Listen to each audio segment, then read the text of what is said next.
Bolo and Lisa Hanna bring up something very, very important.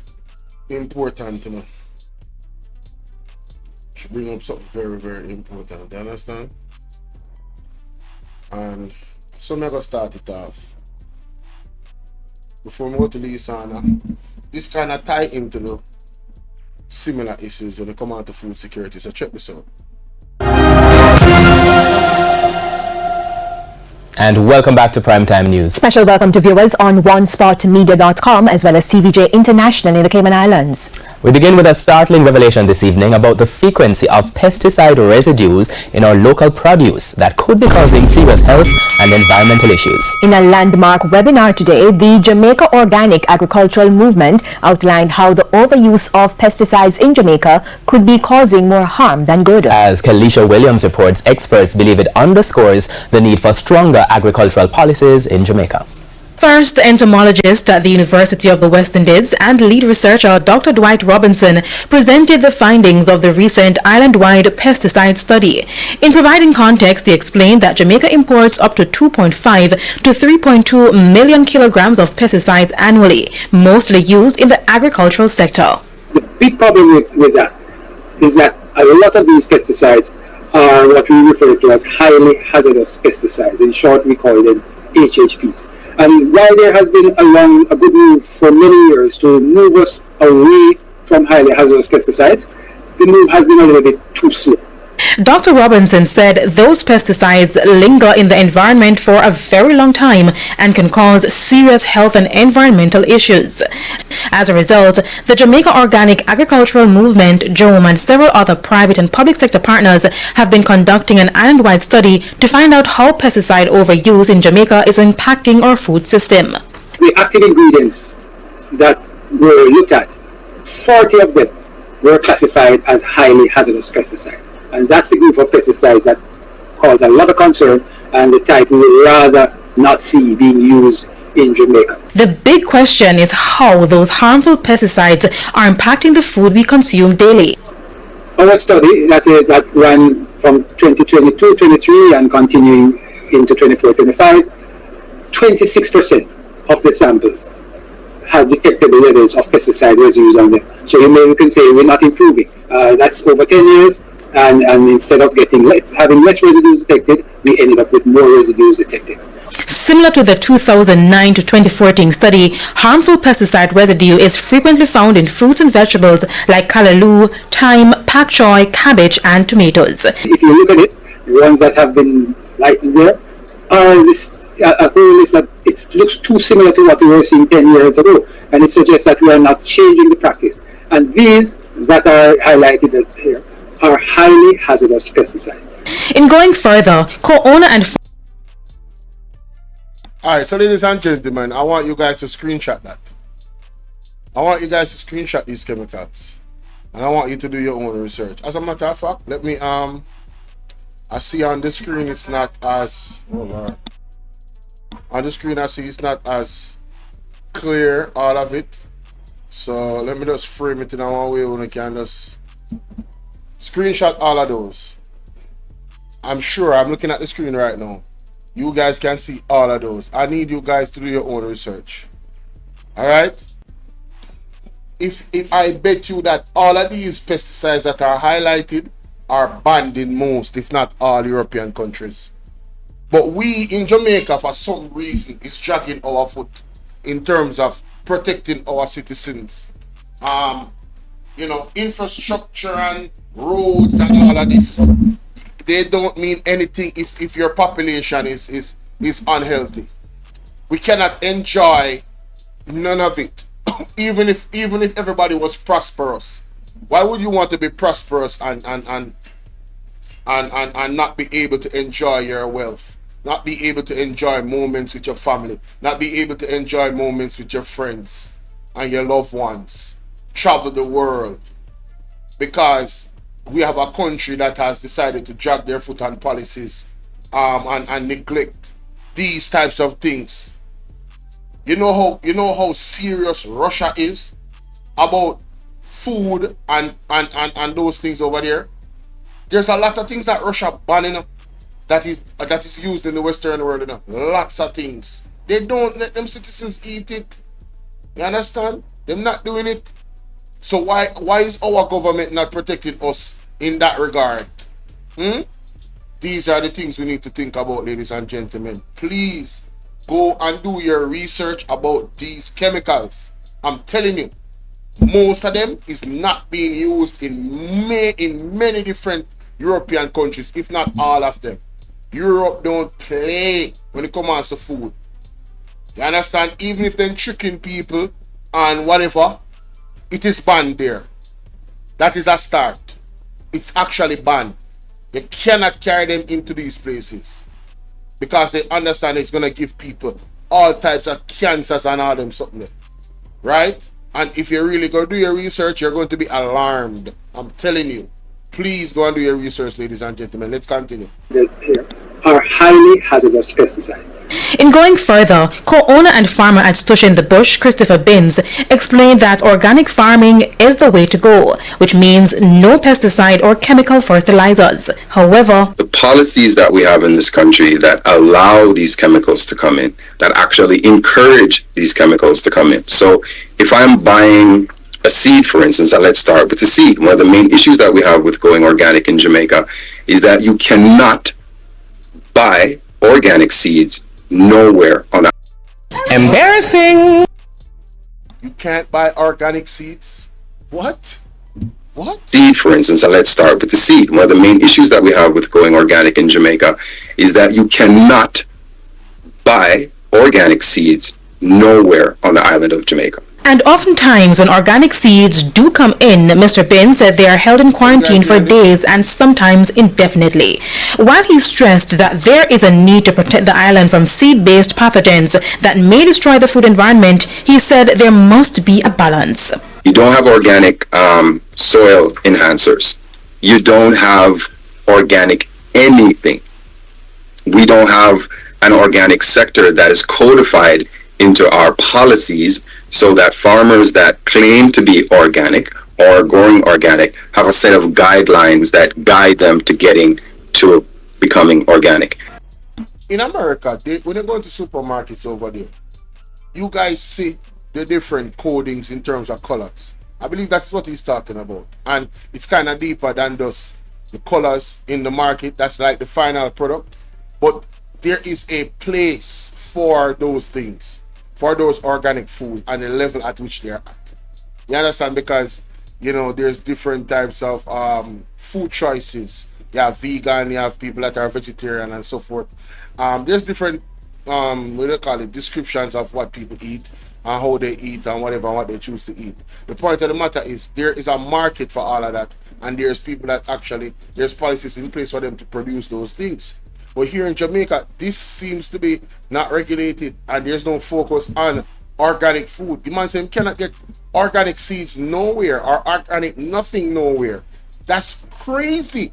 Jamaica should be the most organic country in the world. Listen, we have Singapore that everybody is like, Singapore took their blueprint from Jamaica. I know Singapore is the lead organic exporter of food in the world, and I'm here saying, why is Jamaica not the lead organic exporter of food in the world? Singapore is the side of St. Thomas. We have so much arable lands that we can use to actually do farming, and it's the audacity of the Prime Minister to be at the agricultural poultry farm thing, talking about we need to focus more on agriculture, when the reality is for 9 years they haven't been doing nothing.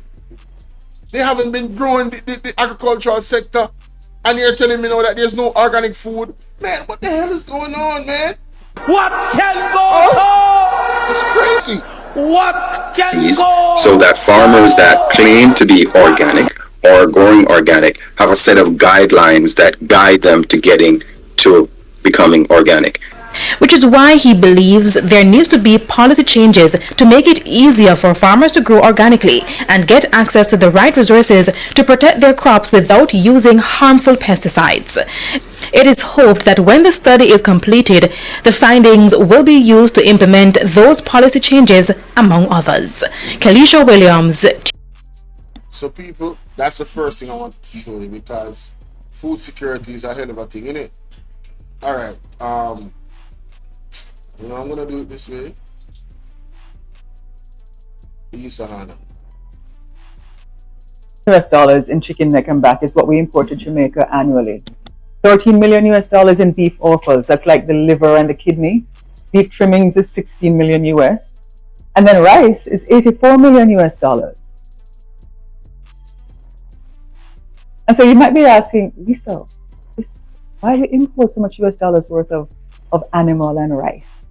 Well, it's simply because Jamaicans cannot afford to buy chicken, beef, or fish to feed their families. So they must resort to the parts of the animals, the cuts and the trimmings. Embarrassing!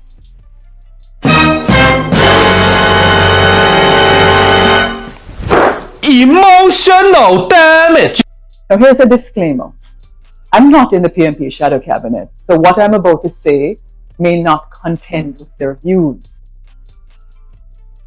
But this is something I've been speaking and writing about for years. In other words, the pot a boil, but the food not enough of the family them were out. And I would like you to think for yourself and re-examine the data of some long-held beliefs of what others have tried to impose on you, saying that it is supposed to be in your best interest.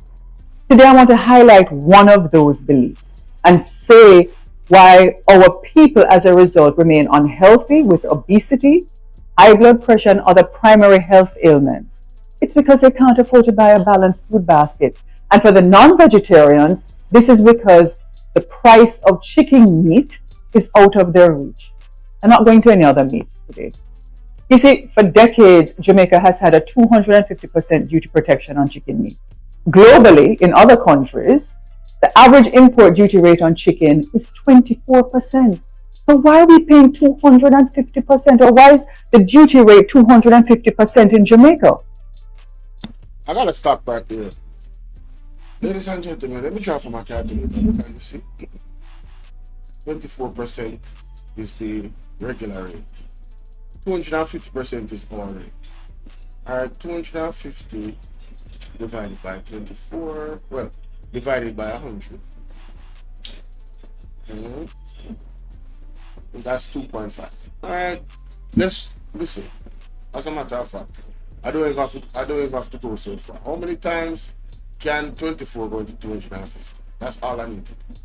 That will tell you how much percentage higher it actually is. Divide that by 24. See?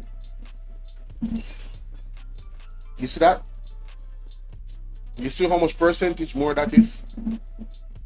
24% is the rate, right? At which the regular countries get it at the duty. 24%. We have it at 250%. It's almost 11 times that 24 can go into 250, which means then that it's 1,000% more, almost 1,100% more, almost 10.5 1,500% more. At this rate, it's 1,400. All right, whatever. I'm just saying, 1,000% more than the regular rate for everybody. Somebody please explain that to me. If what Lisa Hanna is saying is true, this is very alarming, ladies and gentlemen. But you're going to hear why. You're going to hear why this is happening. Listen to this. And we're going to go back to that number. Listen to this. Is this really in our people's national interest, or are we serving the interest of very few individuals, in particular 2 companies? Now, 2 companies, ladies and gentlemen. 2 companies benefit from this. 2. Not 200,000 Jamaican people, but 2 companies. Whoever owns those 2 companies are the ones that are benefiting from a 1,000% difference. 1,000%.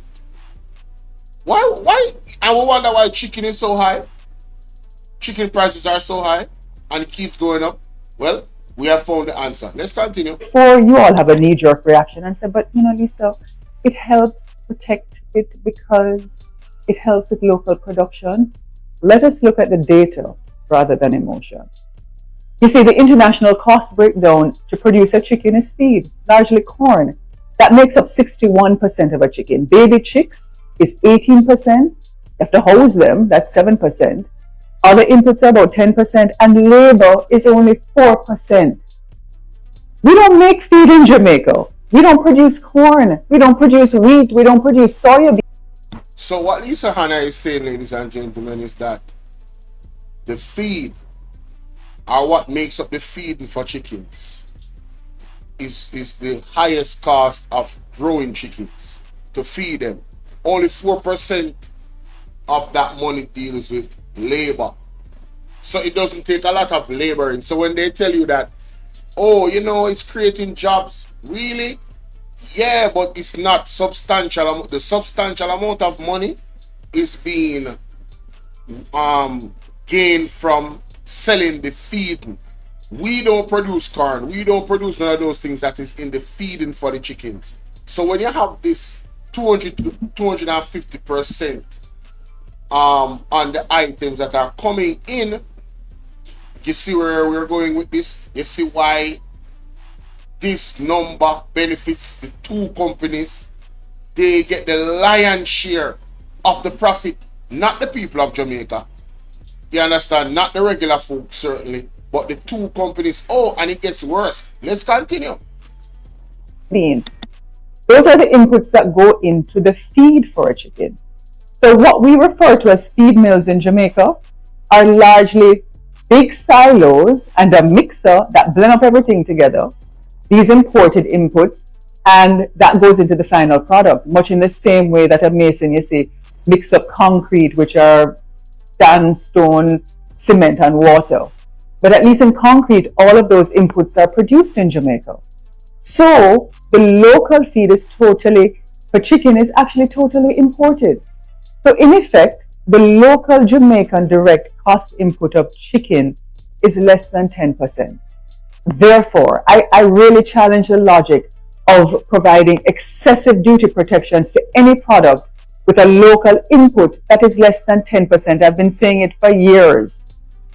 All of the inputs in animal feed are traded as commodities in the marketplace globally. And like oil, that price fluctuates in keeping with the laws of supply and demand. I bet you can't tell me how much corn has come down over the last 2 years. The price of corn has fallen from $801 in April 2022 to less than $392.50 today. Check it for yourself on tradingeconomics.com. You see, on straight mathematical terms, with that kind of 50% reduction in the cost of feed, which represents 61% of the cost input of a chicken, our chicken prices should have gone down by at least 30%. But guess what? They went up. So you see, the 250%, it is monopolizing the price of chicken and keeping it high. That is what she's telling me. Even though corn has gone down and all these inputs that are in the chicken feed, we pay more for chicken because of what is happening with those two companies. Mark Golden, sir, we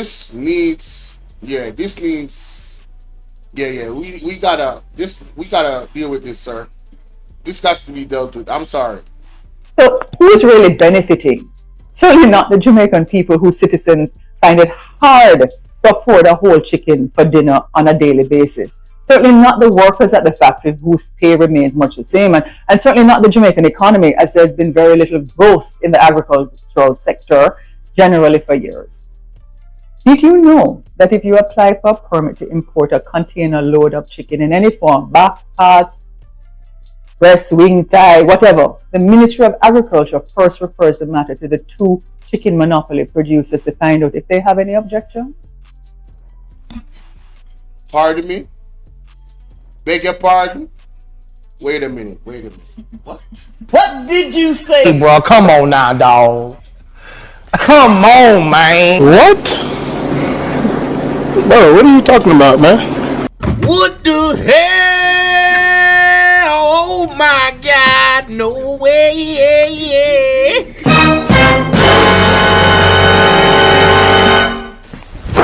Emotional damage. What can go so? So you're telling me that if somebody wants to import a container load of chicken or chicken parts, the two companies that pretty much run the sector has to be asked by the government whether or not that individual or individuals or company is allowed to import the chicken or chicken parts into the country? Bro, what is going on? Are you serious? This cannot be real.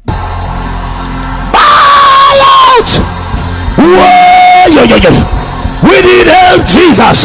Jamaica need help. Shift the parliament. Shift the election. Shift everything. Remove them out there. Take out the cockroach. Take out the thief. Take out the criminal them. Take out the thief them. Take out the murderer them. Take out the gang leader them. Out of parliament. Take them out. From Portland. Take them out. I hear Portland. Me I go to Portland. Why me I travel to Portland? Take out somebody. Man or woman. You cannot make this up, bro.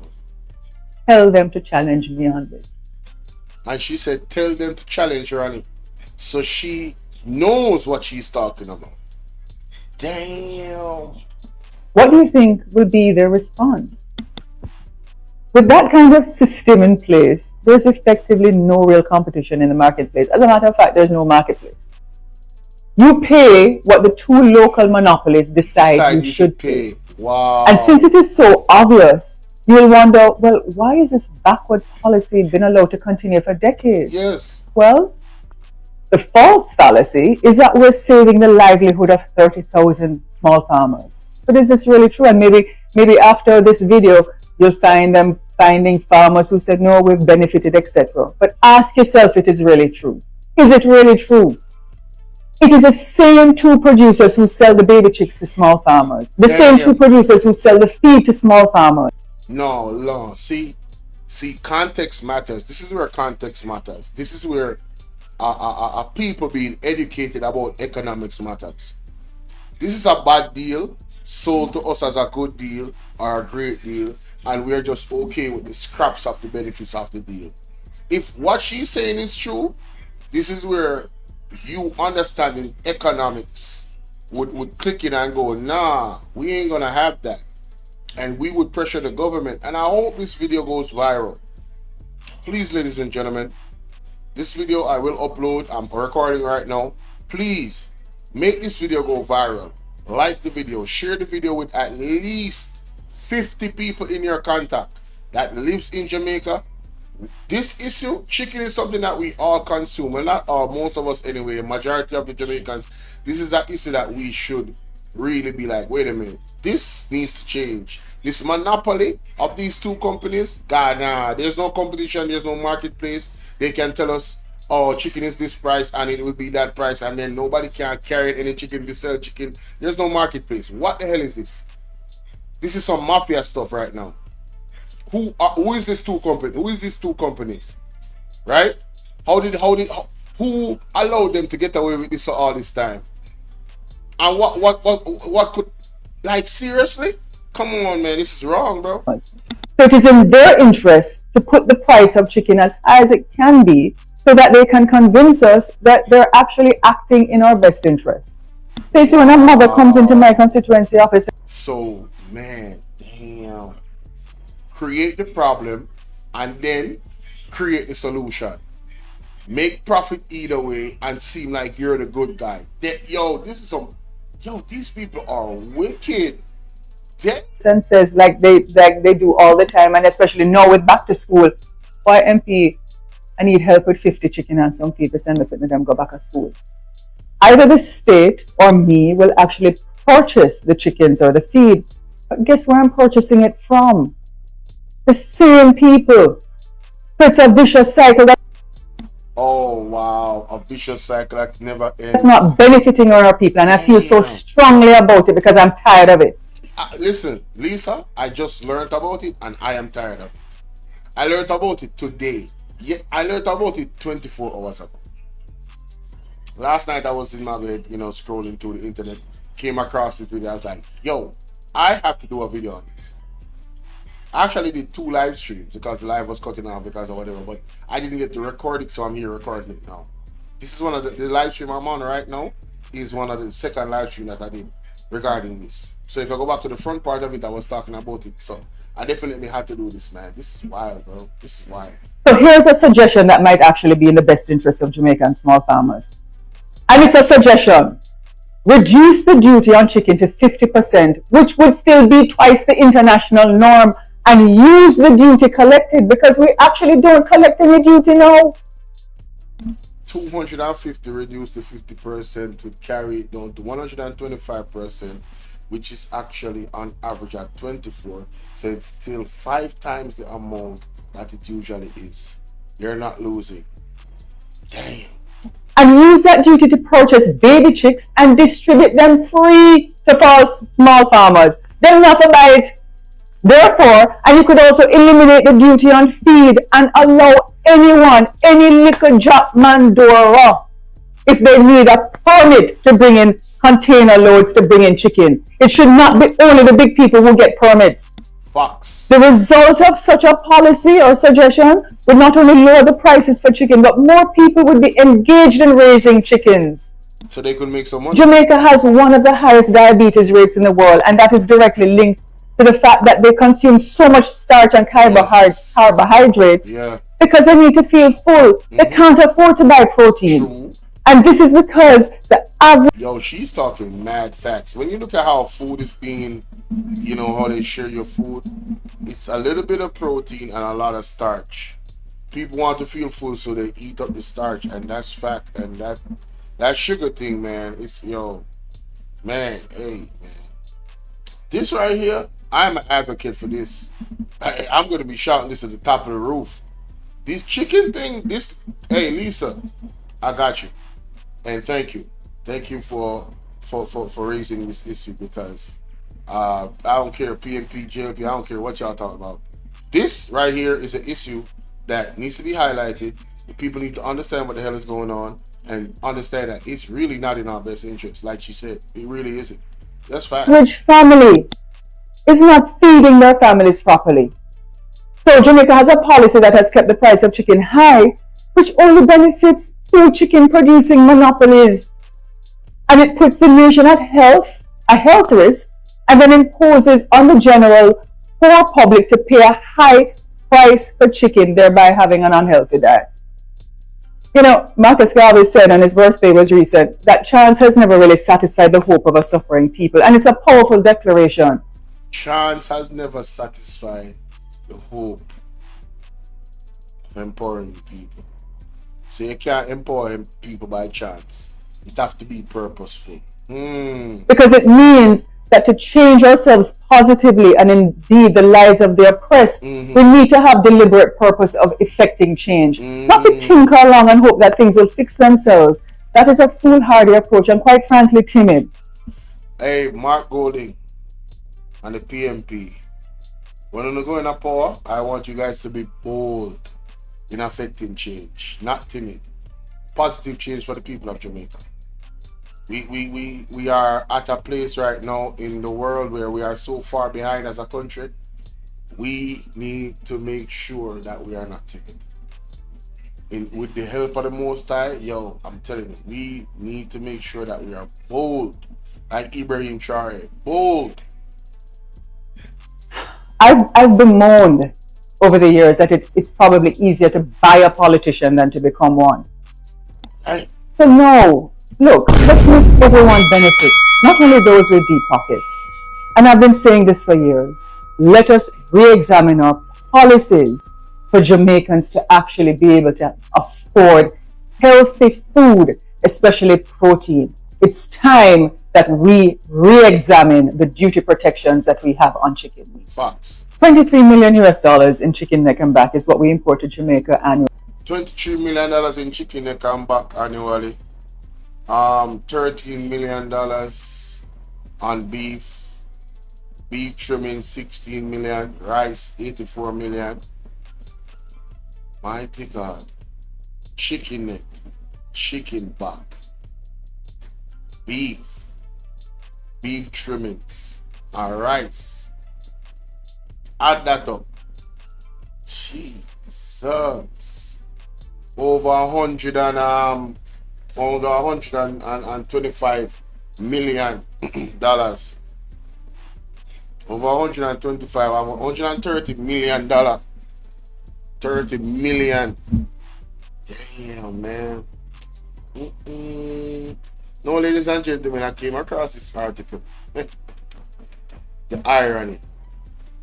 After, saying I was good. This is what really sparked me to remember that, yo, you know what? I need to check out Lisa Hanna's video and do it. No chicken business. Jamaica poultry sector powers 310 billion economic engine. What is this saying to us, ladies and gentlemen? The chicken business is big business and it's only 2 people benefiting from it. The Jamaica poultry industry is generating far more economic value than previously documented. Some 309.6 billion, according to new research commissioned by the Caribbean Poultry Association (CPA) and carried out by EY Services, formerly Ernst and Young. The findings were presented by Christopher Zambrano, managing partner of Caribbean Strategy and Transition at EY Barbados, during a CPA's 8th International Technical Symposium at the Jamaica Pegasus Hotel in Kingston. The 2 events held May 13 to May 14 gathered close to 300 regional players under the theme Beyond Farming, the True Impact of Poultry.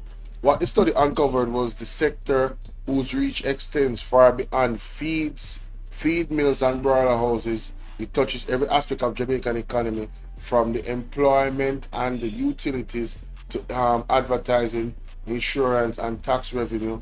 We estimate that the poultry industry supports nearly 392,000 people through direct and indirect induced activity. Zambrana told the audience wages total $62.6 billion and broader economic linkages took the figure up to 310 billion. Now, ladies and gentlemen, you look at that and you say wages up to 310 billion. I want you to think about what the persons are actually making. That actually is the 2 monopolies.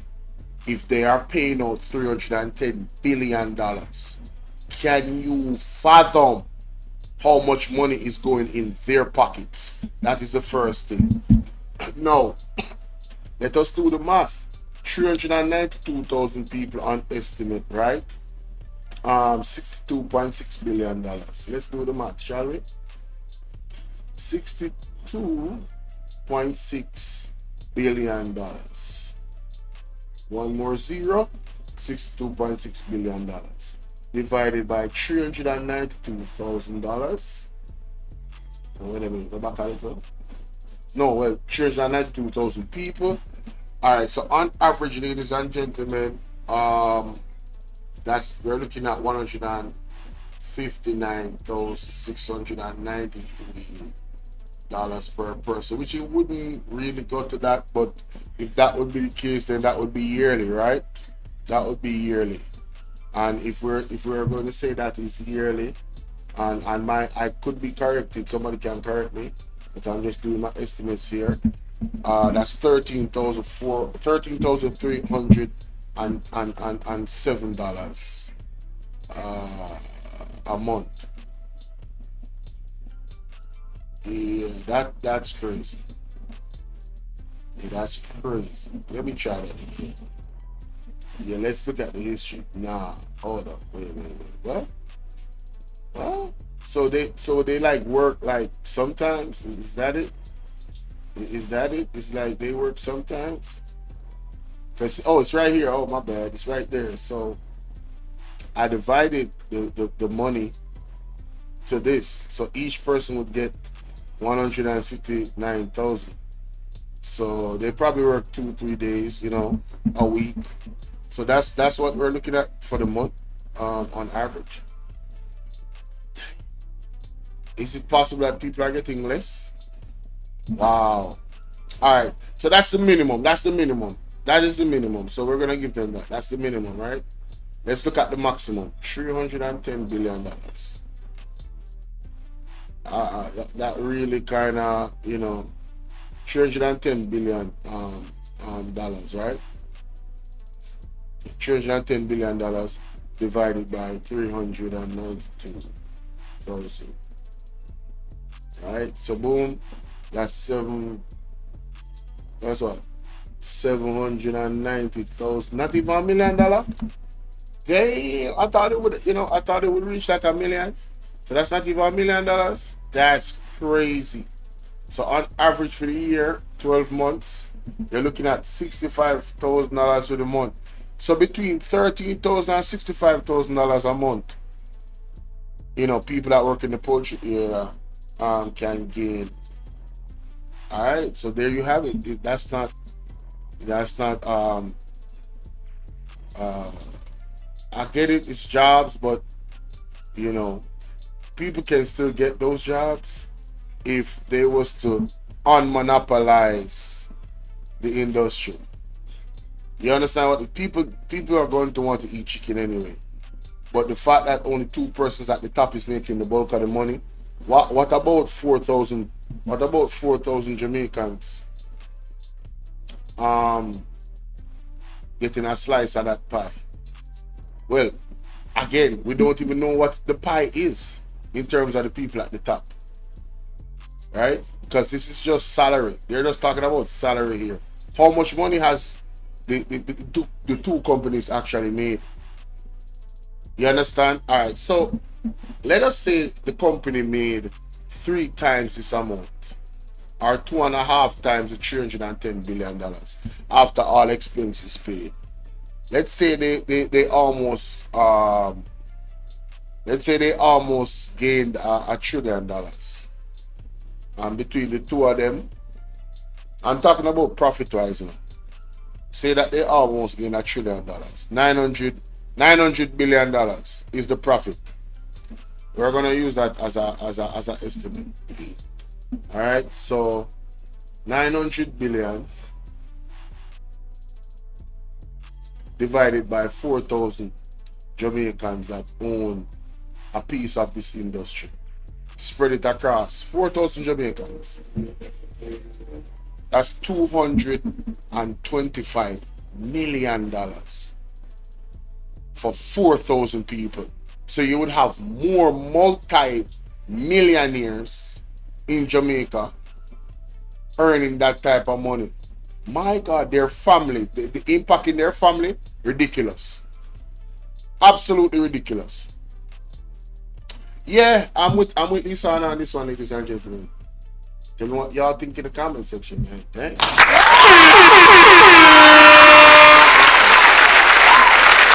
I'm with Lisa on this one. Those numbers are staggering.